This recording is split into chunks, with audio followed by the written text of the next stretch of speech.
पहले पाकिस्तान की सीमाओं को बनाया मजाक और अब अमेरिका की बादशाहत को सीधी चुनौती। राफेल ने फिर बदल दिया पूरा खेल। जिस सफेद सोने के खजाने पर घड़ी थी राष्ट्रपति ट्रंप की नजर, वहां अचानक पहरा देने पहुंच गया भारत का चहेता आसमानी बाहुबली। -40 डिग्री के जिस तापमान में अमेरिका के स्टील्थ फाइटर जेट्स के सेंसर भी मांग लेते हैं पानी, वहां राफेल की गर्जना ने पिघला दी बर्फ की चट्टानें। भारत की 114 लड़ाकू विमानों की डील पर मुहर लगाने आ गई वो खबर जिसने साबित कर दिया कि क्यों मोदी सरकार ने अमेरिका को दिखाया था ठेंगा। दोस्तों, दुनिया का नक्शा एक बार फिर बदलने की तैयारी हो रही थी। एक तरफ दुनिया का सबसे ताकतवर मुल्क अमेरिका और दूसरी तरफ वो बर्फीला द्वीप जो आने वाले वक्त में दुनिया का खजाना बनने वाला है। वॉशिंगटन में बैठे बॉस ने एक फरमान जारी किया, एक ऐसा सपना देखा जिसे पूरा करने के लिए वो किसी भी हद तक जाने को तैयार थे। उनकी नजरें उस सफेद जमीन पर थीं जिसे वो अपनी जागीर बनाना चाहते थे। पूरी दुनिया को लगा कि अब तो अमेरिका अपनी मनमानी कर ही लेगा, क्योंकि उसके सामने खड़ा होने की हिम्मत किसमें है। लेकिन तभी आसमान का सीना चीरते हुए एक ऐसी आवाज गूंजी जिसने पेंटागन से लेकर बीजिंग तक के कान खड़े कर दिए। यह आवाज किसी अमेरिकी जहाज की नहीं थी और न ही यह रूस का कोई पुराना खटारा विमान था। ये वो शिकारी था जिसे भारत ने अपनी सुरक्षा की चाबी बनाया है। ये वो मशीन थी जिसने पाकिस्तान के बंकरों में बैठे जनरलों को बुरे सपने दिखाए थे। जब दुनिया सोच रही थी कि अमेरिका की दादागिरी के सामने सब झुक जाएंगे, तब यूरोप के एक कोने से उठी चिंगारी ने उस बर्फ के रेगिस्तान में आग लगा दी। एक ऐसा दांव चला गया जिसकी उम्मीद न तो डोनाल्ड ट्रंप को थी और न ही उनके सलाहकारों को।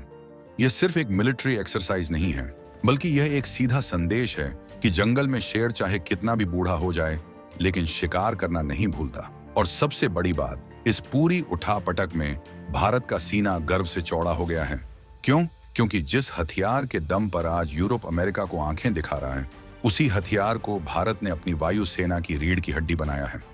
आखिर क्या है ग्रीनलैंड का वो राज जो अमेरिका को सोने नहीं दे रहा? क्यों एक फाइटर जेट के वहां लैंड करते ही दुनिया भर के डिफेंस एक्सपर्ट्स के होश उड़ गए हैं? और कैसे यह खबर भारत की 114 जेट्स वाली मेगा डील का भविष्य तय करने वाली है?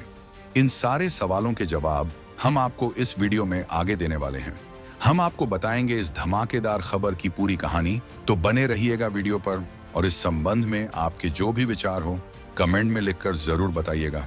ग्रीनलैंड को खरीदने का सपना देखने वाले सुपर पावर के पैरों तले खिसक गई जमीन जब यूरोप ने उतार दिया अपना वो इक्का जो अब भारत की भी शान है। कहानी की शुरुआत होती है उस जगह से जिसे दुनिया ग्रीनलैंड के नाम से जानती है। नाम में ग्रीन है, लेकिन असलियत में यह बर्फ का एक ऐसा विशाल रेगिस्तान है जिसके नीचे बेशकीमती खनिजों का भंडार दबा पड़ा है।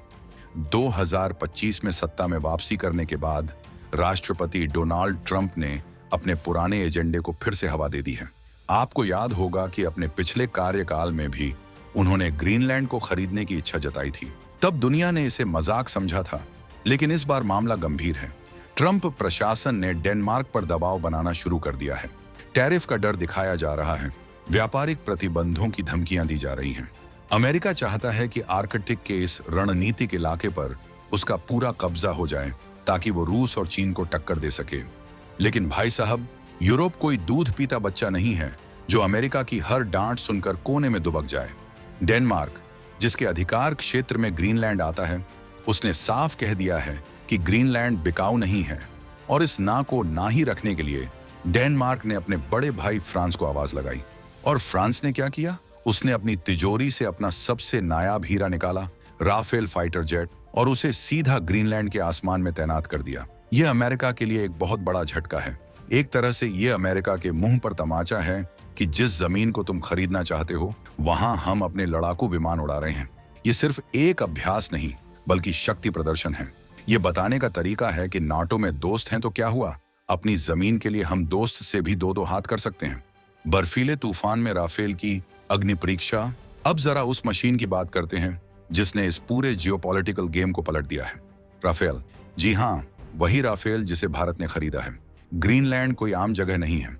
वहां का मौसम इतना जानलेवा है कि अच्छे अच्छे मशीनों का तेल पानी बन जाता है और इलेक्ट्रॉनिक्स जवाब दे जाते हैं। -40 से -50 डिग्री का तापमान, भयानक बर्फीली हवाएं और विजिबिलिटी 0। ऐसे हालात में अमेरिका का F-35, जिसे वो दुनिया का सबसे एडवांस जेट बताता है, अक्सर मेंटेनेंस मांगता है। F-35 की नाजुक कोटिंग और सेंसर्स को बहुत ज्यादा देखभाल की जरूरत होती है। लेकिन राफेल को बनाया ही गया है हर मौसम की मार झेलने के लिए। फ्रांस की वायु सेना ने अपने राफेल जेट्स को ग्रीनलैंड के कांगेरलुसुआक एयरपोर्ट पर उतारा है। यह एयरपोर्ट आर्कटिक सर्कल के उत्तर में है। यहाँ राफेल का उतरना और बिना किसी तकनीकी खराबी के लगातार उड़ान भरना यह साबित करता है कि यह विमान कितना रफ एंड टफ है। यह किसी नाजुक गुड़िया की तरह नहीं है जिसे सिर्फ शोकेस में रखा जाए। यह वो पहलवान है जो कीचड़ हो या बर्फ, अखाड़े में उतरकर धोबी पछाड़ मारना जानता है। इस मिशन का नाम दिया गया है आर्कटिक डिफेंडर और इस डिफेंडर का मुख्य हथियार राफेल है।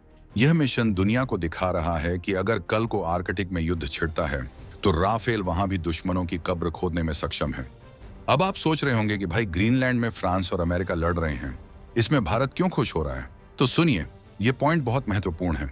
भारत इस समय 114 नए फाइटर जेट्स खरीदने की प्रक्रिया में है। इस रेस में अमेरिका अपना F-21 और F-15EX बेचने के लिए एड़ी छोटी का जोर लगा रहा है। अमेरिकी लॉबी भारत को यह समझाने में लगी है कि उनका माल सबसे बेस्ट है। वे कहते हैं कि अमेरिकी जेट ले लो, हम तुम्हें सुपर पावर बना देंगे। लेकिन भारत ने पहले ही 36 राफेल खरीदकर जो समझदारी दिखाई थी, आज ग्रीनलैंड की घटना ने उस पर मुहर लगा दी है। सोचिए, भारत की सीमाएं कहां हैं? सियाचिन में, लद्दाख में, अरुणाचल के ऊंचे पहाड़ों पर। वहां का मौसम भी ग्रीनलैंड जैसा ही जानलेवा होता है। अगर भारत ने अमेरिका के दबाव में आकर F-35 या कोई और नाजुक अमेरिकी विमान ले लिया होता तो आज हमें उन्हें उड़ाने से ज्यादा उन्हें रिपेयर करने में वक्त बर्बाद करना पड़ता। ग्रीनलैंड में राफेल की परफॉर्मेंस देखकर भारतीय वायुसेना के अधिकारी भी मंद मंद मुस्कुरा रहे होंगे। उन्हें तसल्ली हो गई है कि उनका पसंद किया गया घोड़ा लंबी रेस का ही नहीं बल्कि सबसे कठिन रेस का भी चैंपियन है। यह घटना भारत सरकार के उस फैसले को सही साबित करती है कि हमें मार्केटिंग पर नहीं, परफॉर्मेंस पर जाना चाहिए। अमेरिका सिर्फ बातें बनाता है लेकिन राफेल काम करके दिखाता है। ट्रंप का मास्टर प्लान और राफेल का चेकमेट। थोड़ा और गहराई में चलते हैं। डोनाल्ड ट्रंप एक बिजनेसमैन है। उन्हें लगता है कि हर चीज की एक कीमत होती है और उसे खरीदा जा सकता है। ग्रीनलैंड उनके लिए सिर्फ बर्फ का टुकड़ा नहीं है बल्कि रेयर अर्थ मिनरल्स का गोदाम है। ये वही मिनरल्स हैं जो आपके मोबाइल, कंप्यूटर और मिसाइलों में लगते हैं। आज इन पर चीन का कब्जा है। ट्रंप चाहते हैं कि चीन की बादशाहत खत्म करके अमेरिका इन पर कब्जा कर ले। प्लान तो अच्छा है लेकिन तरीका गलत है। वे यूरोप को डराकर यह हासिल करना चाहते थे, लेकिन फ्रांस के राष्ट्रपति इमैनुअल मैक्रो ने राफेल भेजकर ट्रंप के इस मास्टर प्लान में कील ठोक दी है। राफेल की वहां मौजूदगी का मतलब है कि यूरोप अपनी सुरक्षा खुद कर सकता है। उन्हें अमेरिका की छतरी की जरूरत नहीं है। और इस पूरे खेल में राफेल की जो ब्रांडिंग हो रही है वो अद्भुत है। दुनिया देख रही है कि कैसे एक ओमनी रोल विमान, यानी जो हवा से हवा में, हवा से जमीन पर और परमाणु हमला करने में सक्षम है, वो अमेरिका की नाक के नीचे जाकर अपनी ताकत दिखा रहा है। यह अमेरिका के डिफेंस मार्केट के लिए भी खतरे की घंटी है। जो देश अब तक अमेरिका से विमान खरीदने की सोच रहे थे, वे अब राफेल की तरफ देख रहे हैं। भारत तो पहले ही राफेल का दीवाना है, अब यह दीवानगी और बढ़ जाएगी। भारत की 114 जेट्स वाली डील, राफेल की दावेदारी मजबूत। वापस आते हैं भारत के मुद्दे पर। 114 फाइटर जेट्स की डील, जिसे मदर ऑफ ऑल डील्स कहा जा रहा है, करीब $20 अरब से ज्यादा की है। अमेरिका, स्वीडन और रूस सब लाइन में लगे हैं।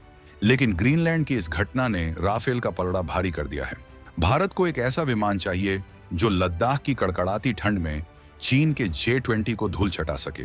इसके अलावा राफेल में लगा मीटियोर मिसाइल सिस्टम उसे दुनिया का सबसे घातक विमान बनाता है। ये वो मिसाइल है जिससे दुश्मन का जहाज 100 से 150 किलोमीटर दूर से ही राख के ढेर में बदल जाता है। चीन और पाकिस्तान के पास इसका कोई तोड़ नहीं है। जब ग्रीनलैंड के ऊपर राफेल ने उड़ान भरी होगी तो उसके रडार ने सैकड़ों किलोमीटर दूर तक के इलाके को स्कैन कर लिया होगा। यह क्षमता भारत के लिए संजीवनी बूटी की तरह है। अगर कल को चीन, अरुणाचल या लद्दाख में कोई हिमाकत करता है तो भारत के पास वो मशीन है जो हिमालय के उस पार जाकर भी मार कर सकती है। अमेरिका के विमान अच्छे हैं, लेकिन क्या वे भारत की स्ट्रेटेजिक ऑटोनॉमी के साथ फिट बैठते हैं? शायद नहीं। अमेरिका कभी भी स्पेयर पार्ट्स रोक सकता है, कभी भी नखरे दिखा सकता है, लेकिन फ्रांस ने हमेशा भारत का साथ दिया है, बिना किसी शर्त के। अब जरा पड़ोसियों का हाल भी जान लेते हैं। जब ग्रीनलैंड की खबरें आ रही हैं, तो इस्लामाबाद और बीजिंग में भी हलचल तेज है। पाकिस्तान जानता है कि 36 राफेल ने ही उसकी हवा खराब कर रखी है। अगर भारत ने 114 और राफेल खरीद लिए, तो पाकिस्तान वायुसेना तो उड़ना ही भूल जाएगी। राफेल के आने के बाद से पाकिस्तानी पायलट सीमा के पास आने से भी कतराते हैं। और अब जब वे देख रहे हैं कि यह विमान दुनिया के सबसे मुश्किल हालात में भी अमेरिका को टक्कर दे रहा है, तो उनका मनोबल टूटना तय है। चीन के लिए भी यह खबर बुरी है। चीन आर्कटिक में अपनी पैठ बनाना चाहता है। वह खुद को नियर आर्कटिक स्टेट कहता है, लेकिन राफेल की वहां तैनाती का मतलब है कि नाटो और यूरोपियन ताकतें वहां मजबूत हो रही हैं। और अगर भारत के पास और ज्यादा राफेल आते हैं, तो हिंद महासागर से लेकर हिमालय तक चीन का घेरना और मुश्किल हो जाएगा। राफेल की स्पेक्ट्रा इलेक्ट्रॉनिक वॉरफेयर स्वीट इतनी खतरनाक है कि यह दुश्मन के रडार को जाम कर देती है। मतलब दुश्मन को पता ही नहीं चलता कि मौत कहां से आ रही है। ग्रीनलैंड के मिशन में इस सिस्टम की भी टेस्टिंग हो रही है, जो भारत के लिए एक तरह का फ्री ट्रायल है। हमें बैठे बिठाए पता चल रहा है कि हमारा विमान कितनी तबाही मचा सकता है।